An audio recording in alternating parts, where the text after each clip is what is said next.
चलिए देखिएगा conditional probability. तो कंडीशनल प्रोबेबिलिटी में क्या है थोड़ा ध्यान से देखिएगा, आवाज सुन ले मेरा सही विद्यार्थी।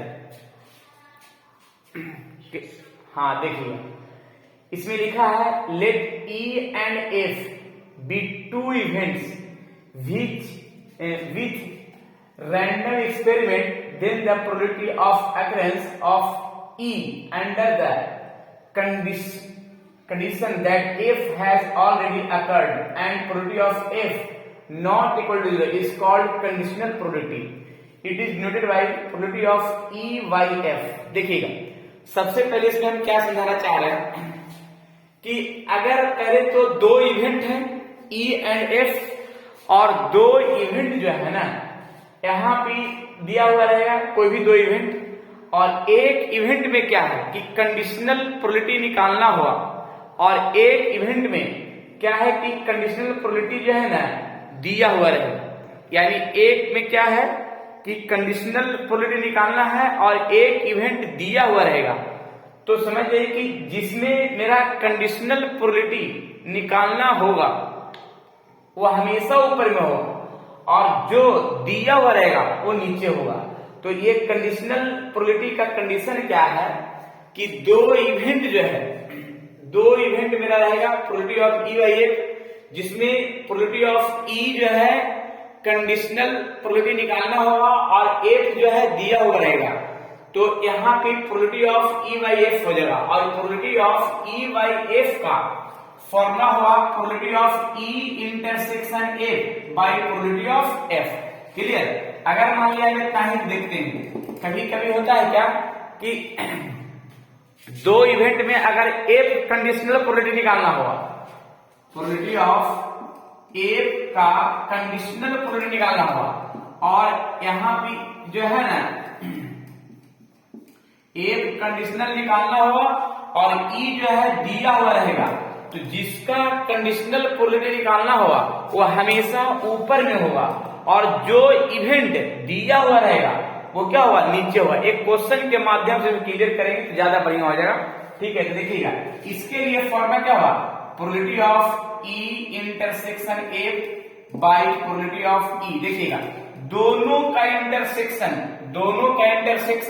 और जो नीचे रहेगा उसी का प्रोबेबिलिटी। अब एक चीज और हम बताना चाहें कि probability of E intersection F लिखे या probability of F intersection E लिखे, दोनों का टर्म इक्वल होता है।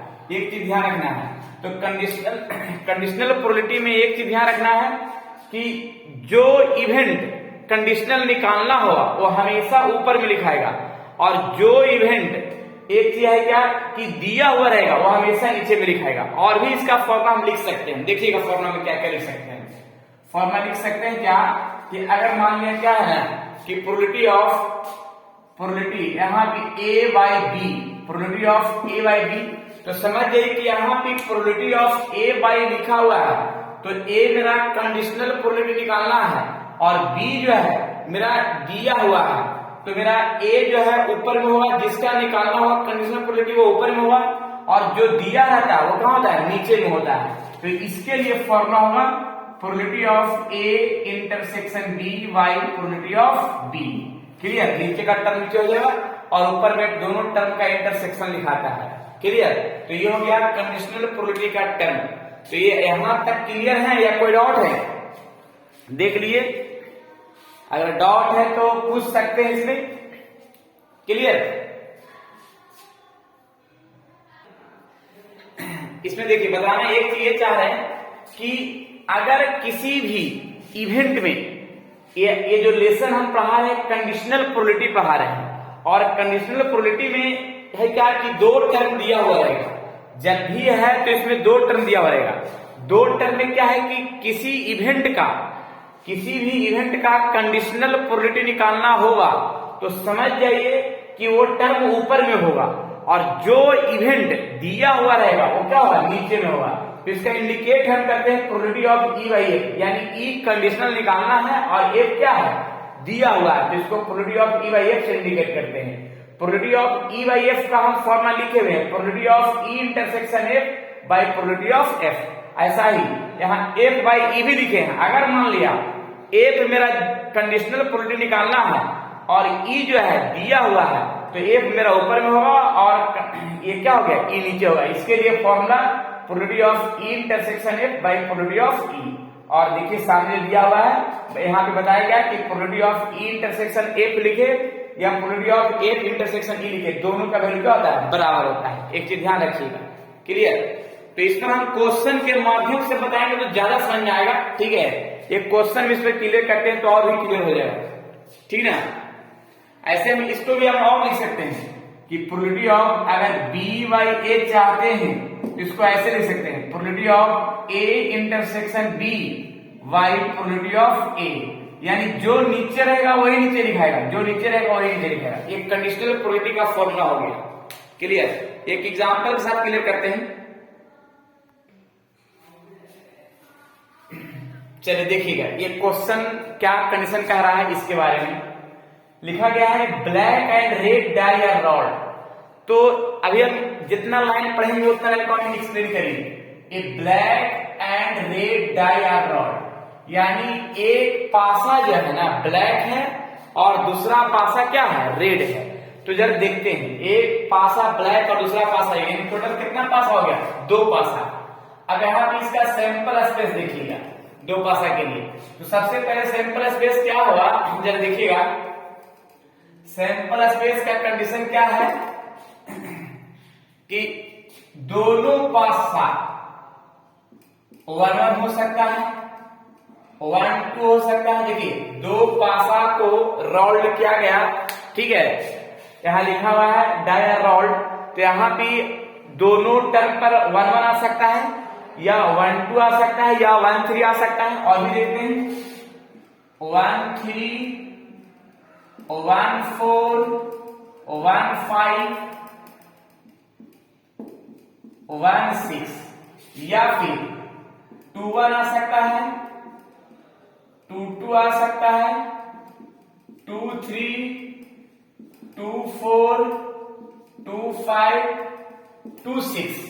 और देखिएगा 3 1 आ सकता है, 3 2 आ सकता है, 3 3 3 4 3 5 3 6। और भी देखते हैं 4 1 4 2 4 3 4 4 4 5 4 6। इसी प्रकार 5 1 5 2 5 3 5 4 5 5 5 6 6 1 6 2 6 3 6 4 6 5 6 6। देखिएगा ये नंबर ऑफ एस बराबर 36 हो गया। तो यहां पे लिखा है black and red die are rolled, यानी एक पासा ब्लैक है और दूसरा पासा रेड है। देखिए पहला क्या स्थान पर ब्लैक और दूसरा क्या स्थान पर रेड, पहला ब्लैक दूसरा रेड, फर्स्ट ब्लैक दूसरा red, first black second red, first black second red, ठीक है। तो first black second red, first black second red, ठीक है, सब में सही होगा।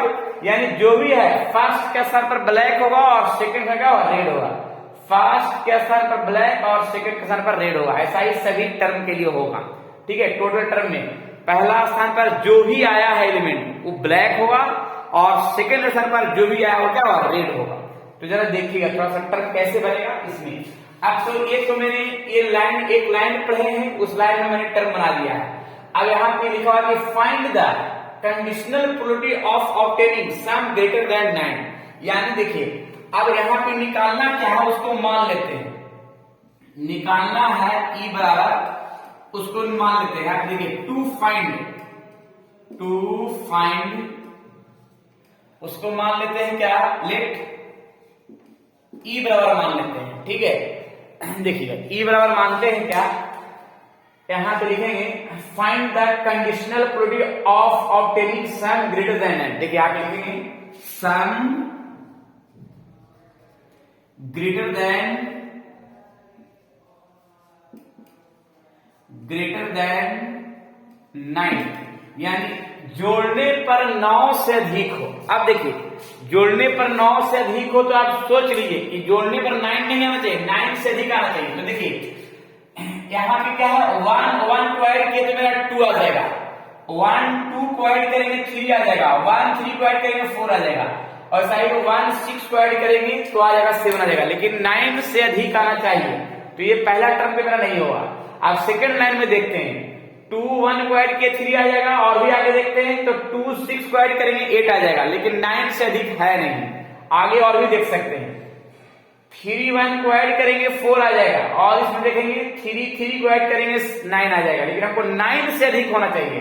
सम ग्रेटर देन 9 भी नहीं होना चाहिए, 9 से अधिक। और देखते हैं 4 1 4 2 4 3 4 4 4 5 तक तो 9 आ जाएगा, लेकिन 4 6 को अगर ऐड करते हैं तो मेरा क्या आ जाएगा, 9 से अधिक आ जाएगा। और देखिए एगो 4 6 हो गया, और एक होगा 5 5, और होगा 5 6, और देखिए यहां पे से 6 4 6 5 6 6। देखिए यहां पे मैंने सम ग्रेटर देन 9 लिखा था, ऐड करने पर यानी जोड़ने पर 9 से अधिक होना चाहिए 36 गो में, तो टोटल यही टर्म 6 गो जो दिख रहा है, जोड़ने पर 9 से अधिक है। अब यहां पे सोचिए कि मैंने ये लाइन लिखा है, सही लिखा है या गलत लिखा है, ये बताइएगा सभी। ये सभी को पता लगेगा कि क्या निकालना है, उसको पहले मैंने बता दिया है। अब इसके बाद आगे हम लाइन पढ़ते हैं। आगे given that the black die result in 5, अब वो क्या दिया हुआ उसके बारे में देखिए। यहाँ पे जगह गिवन दैट, यहाँ पे लिखा जाएगा नहीं, यहाँ पे नहीं, यहाँ पे नहीं। देखिएगा given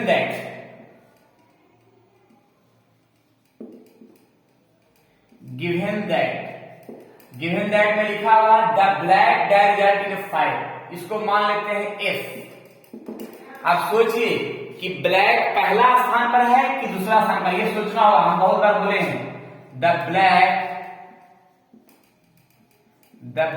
die result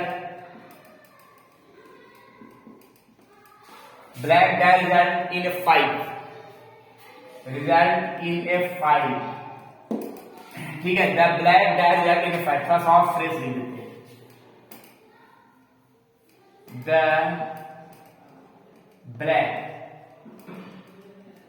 black die result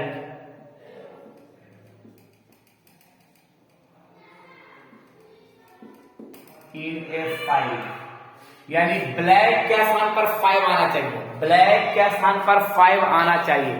तो पहले हमको एक चीज बताएंगे कि ब्लैक कौन है, फर्स्ट वाला है या सेकंड वाला स्थान पर है, ये सोच के बताइए।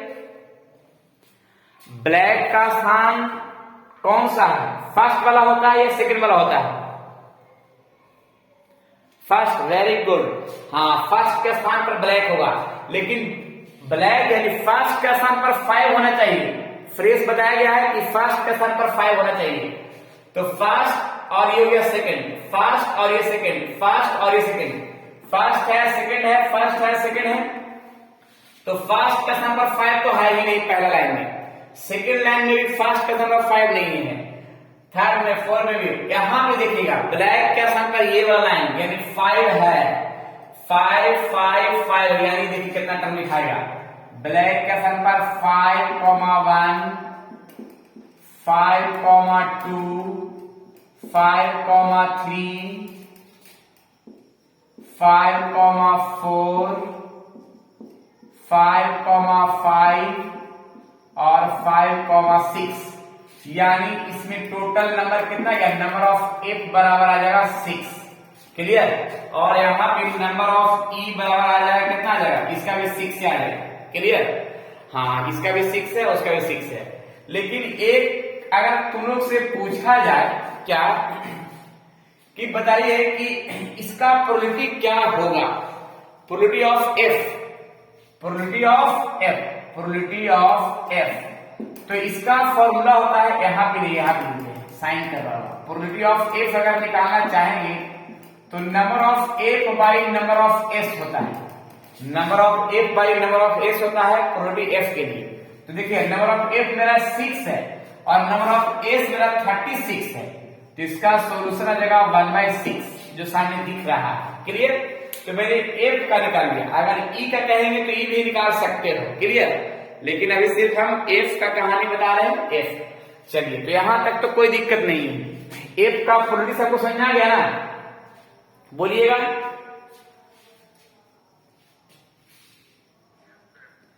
हाँ, अब आप सोच रहे हैं इसमें क्या है कि ई इंटरसेक्शन एफ। अब इसमें एक चीज और हम सोचना चाह रहे हैं कि ई और एफ वाला में कोई कॉमन एलिमेंट है। इंटरसेक्शन का मतलब होता है दोनों में कॉमन, यानी ई वाला जो है इवेंट और एफ का जो इवेंट है दोनों में कोई एलिमेंट कॉमन दिख रहा है सभी को, बताइएगा।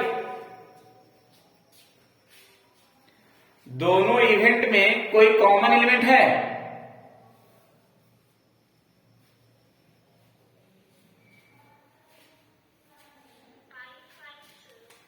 5 है, दोनों में कॉमन एलिमेंट 5 है। और क्या है? और बताएंगे? 5 6 भी है।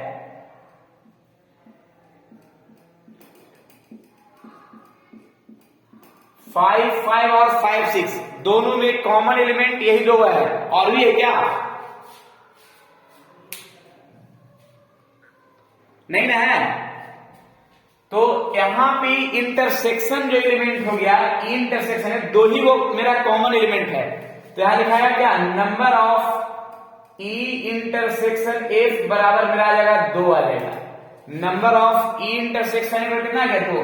अगर हम प्रोबेबिलिटी पूछेंगे इसका कि प्रोबेबिलिटी क्या होगा, तो देखिएगा probability of E intersection F बराबर number of E intersection F by number of S. अब number of E intersection F मेरा 2 है और नंबर ऑफ एस जो है, नंबर ऑफ एस 36 है, तो इसका सोल्व करके आएगा 1/18। क्लियर? यहां तक क्लियर है? यहां तक क्लियर है? सभी बोलेंगी? कोई डाउट है?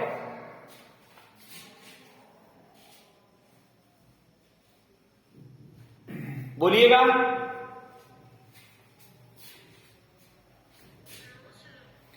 चलिए, क्लियर है। लेकिन एक चीज तो पहले क्वेश्चन में समझाते हैं कि क्या निकालना है और क्या दिया हुआ ये पता चल रहा है।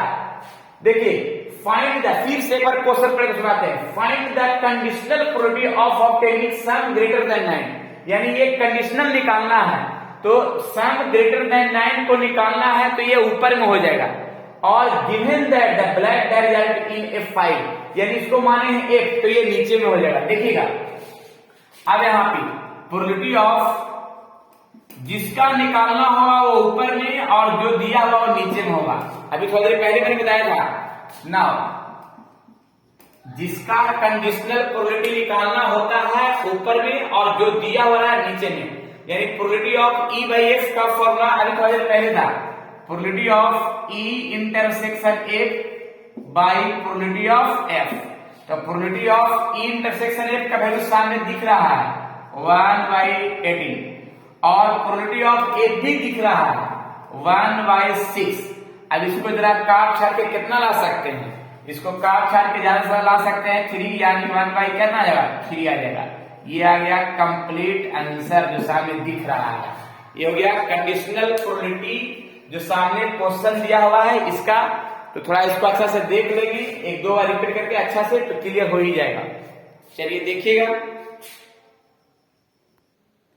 हाँ, देखिए थोड़ा ध्यान से, ये क्वेश्चन फिर से हम पढ़ के सुनाते हैं एक नया क्वेश्चन के रूप में। लिखा है the black and red die are rolled. फिर वैसा ही, एक पासा ब्लैक और एक पासा रेड, तो सही रहेगा। टोटल नंबर ऑफ एस 36 हो जाएगा। फिर लिखा है find the conditional probability of obtaining sum 8, यानी जोड़ने पर 8 आना चाहिए। इसमें ना लिखा है 8 से ज्यादा आना चाहिए, नहीं इसमें लिखा है 8 से कम आना चाहिए, सिर्फ ओनली 8 आना चाहिए।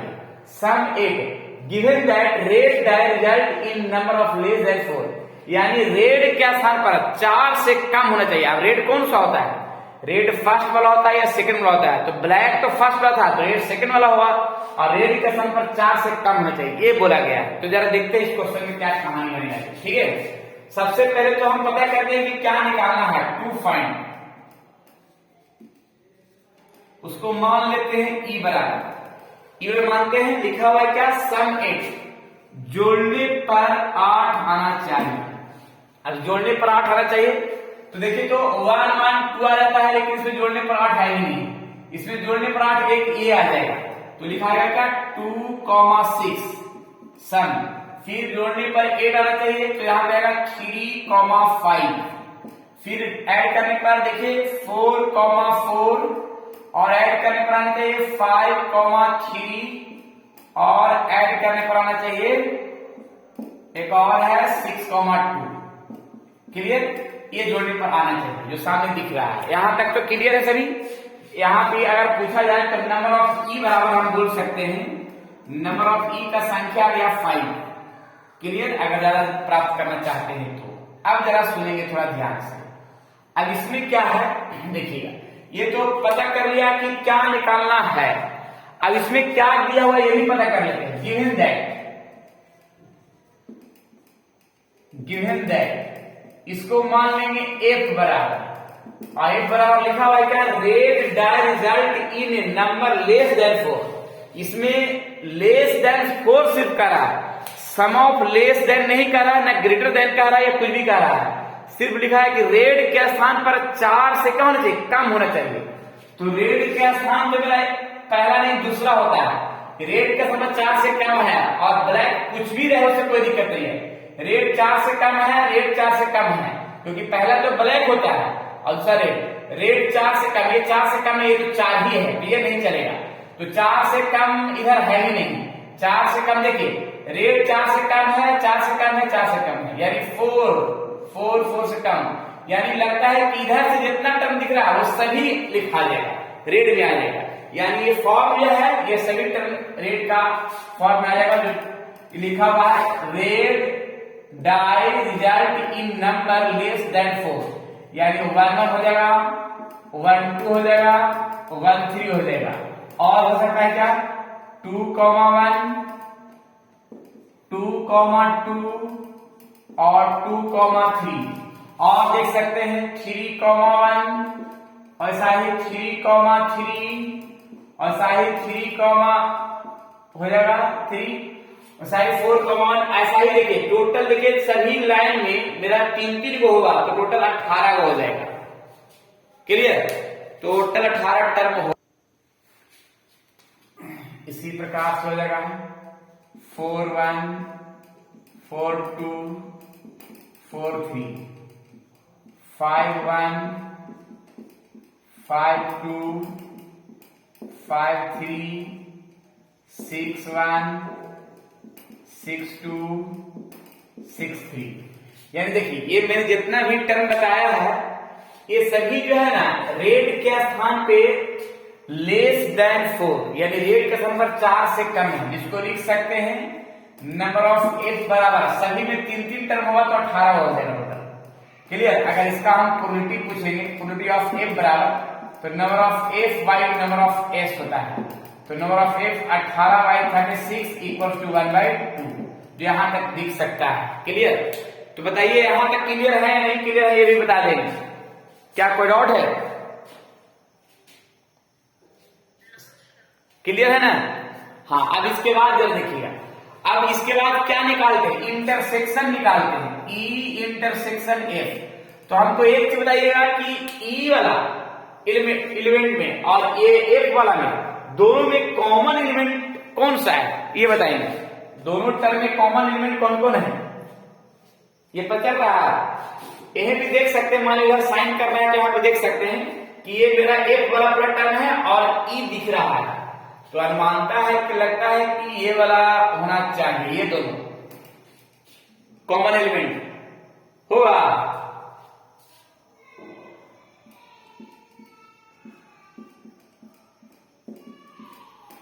कॉमन एलिमेंट हो सकता है, हाँ वेरी गुड, बहुत बढ़िया। चलिए तो number of E intersection F बराबर मेरा कितना हो जाएगा, यहाँ पे 2 हो जाएगा। क्लियर। अगर इसका हम प्रोबेबिलिटी पूछेंगे, probability of E intersection F, तो number of E intersection F by number of S होता है। Number of E intersection F बराबर मेरा 2 दिया हुआ है और नंबर ऑफ एस दिया हुआ है वही 36 हो जाएगा। 36 तो 1/18 आ जाएगा। क्लियर है। लेकिन यहां पे निकालना है प्रोबेबिलिटी, उसके बाद काम करते हैं। देखिए जो निकालना है यहाँ पे दिया हुआ है कंडीशन, ये ऊपर में हो जाएगा और जो दिया हुआ नीचे में होगा। तो probability of E by F, तो probability of E intersection A by probability of F, तो probability of E intersection F कितना है 1/18 और प्रोबेबिलिटी ऑफ एफ यहाँ पे 1/2, यानी इसका कंप्लीट आंसर 1 क्या हो जाएगा 9 हो जाएगा। क्लियर। तो ये रह गया कंप्लीट आंसर जो सामने दिख गया। कोई डाउट? सभी क्लियर हो गए? देख लीजिए यहां जो मैंने क्वेश्चन सोल्व किया ये क्लियर होना चाहिए परफेक्ट रूप में बाबू। इसमें तो अब कोई डाउट नहीं रहा। अब नेक्स्ट बता दें। चलिए एक क्वेश्चन और देखते हैं। देखिए ये क्वेश्चन में पहले क्या लिखा है जरा देख लेते हैं। Probability of E and given that E and F are event such that probability of E बराबर 0.6 दिया हुआ है, प्रोबेबिलिटी ऑफ एफ बराबर 0.3 दिया हुआ है, probability of E intersection F बराबर 0.2 दिया हुआ है और निकालना है find the probability of E by F and probability of F by E. देखिएगा इसका क्या होगा टर्म। सबसे पहले तो फॉर्मूला पता कर लेते हैं probability of E by F का। तो probability of E by F का पहले मैंने फॉर्मूला बताया था, probability of E intersection F by probability of F. तो probability of E intersection F का वैल्यू सामने दिया हुआ है 0.2 दिया हुआ है और प्रोबेबिलिटी ऑफ एफ भी दिया हुआ है 0.3, यानी इसका कंप्लीट आंसर 2/3 के रूप में हम सेट कर सकते हैं। दोनों पॉइंट का आंसर खत्म। क्लियर। और एक और है इसमें, यानी ये पहला आंसर इसका हो गया। क्लियर। अब इसका देख लेते हैं कि प्रोबेबिलिटी ऑफ एफ बाई ई में क्या होता है। तो प्रोबेबिलिटी ऑफ एफ बाई ई में होता है कि प्रोबेबिलिटी ऑफ, इसका भी फॉर्मूला ई इंटरसेक्शन एफ ही लिख सकते हैं और प्रोबेबिलिटी ऑफ ई, तो probability of E intersection F का सामने दिया हुआ है कितना 0.2 दिया हुआ है और प्रोबेबिलिटी ऑफ ई दिया हुआ है 0.6, जिसको लिख सकते हैं 1/3। ये हो गया कंप्लीट आंसर के रूप में। क्या यहां तक कोई डाउट? जरा देख सकते हैं कि क्या क्या मैंने सोल्यूशन किया है और कैसे टर्न किया है, इसको देख के बताइए कहां पर कोई डाउट है तो। अपना बुक में कुछ क्वेश्चन देखिए कि क्वेश्चन क्या है, कैसा कैसा क्वेश्चन है। अब क्वेश्चन कुछ बनेगा, ठीक ना।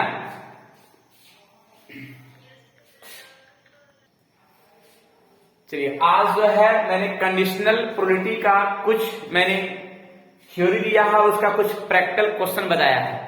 तो इसी प्रकार से और भी क्वेश्चन और भी थ्योरी और भी डिटेल से जानकारी प्राप्त करना चाहते हैं, ऑनलाइन क्लास करना चाहते हैं, तो विद्यार्थी डिस्क्रिप्शन में नंबर दिया हुआ है, उससे कांटेक्ट कीजिए और लाइव क्लासेस कर सकते हैं।